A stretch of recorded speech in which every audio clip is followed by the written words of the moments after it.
Hey, what's up? My name is Roland Ros. I'm the founder of Kumu, a social entertainment platform focused on positivity, safety, and acceptance.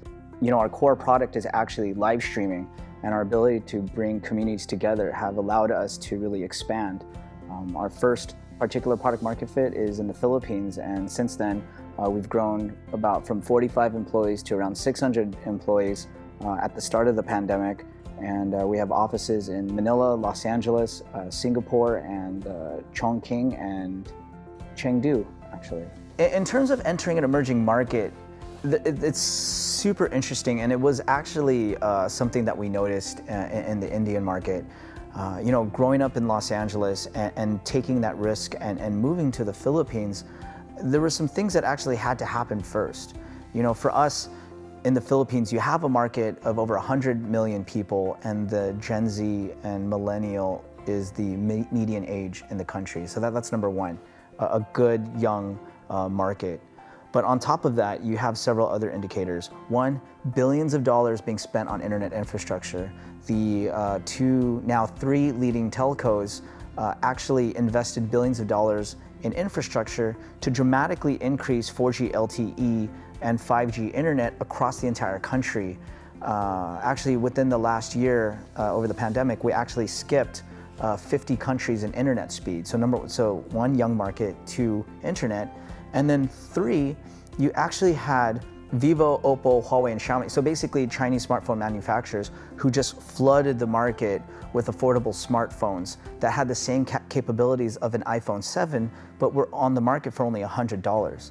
And when you combine that, the affordable smartphone, the billions of dollars in internet infrastructure, and a young market, you have a perfect storm for a mobile internet and for new business opportunities. It was something that we've learned, we've seen happen in India and other several emerging markets. And time and time again, as we talk to entrepreneurs who are able to quickly scale and grow their businesses, I highly recommend that you really take the time to do deeper thinking and deeper research around your market to make sure that there's actually some possibilities to build a disruptive internet business.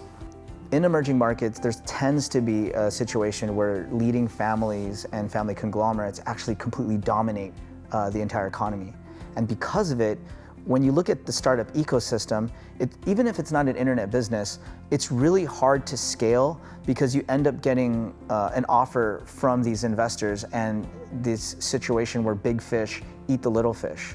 So I remember advising startups who were founded just a few years before we started, and I was shocked. They raised a couple $100,000, but for that, they had to give up 80% of their business, which did not make it desirable at all for international investors. And especially just losing control of that much of the company when you haven't even received a big product market fit.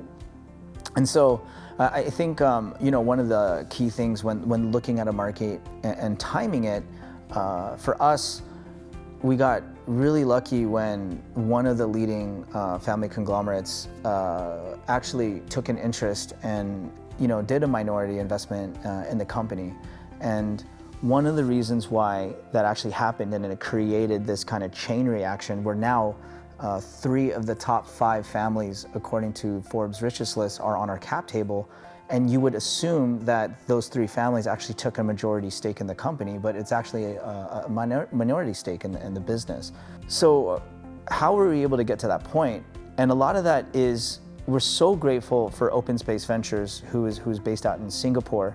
They're an international investor, and when they were able to lead our Series A term sheet, it put a situation where you kind of put the family conglomerates to FOMO into that term sheet, where that term sheet was for a minority investment that valued our company at a valuation much, much higher than what a local family would ever invest in.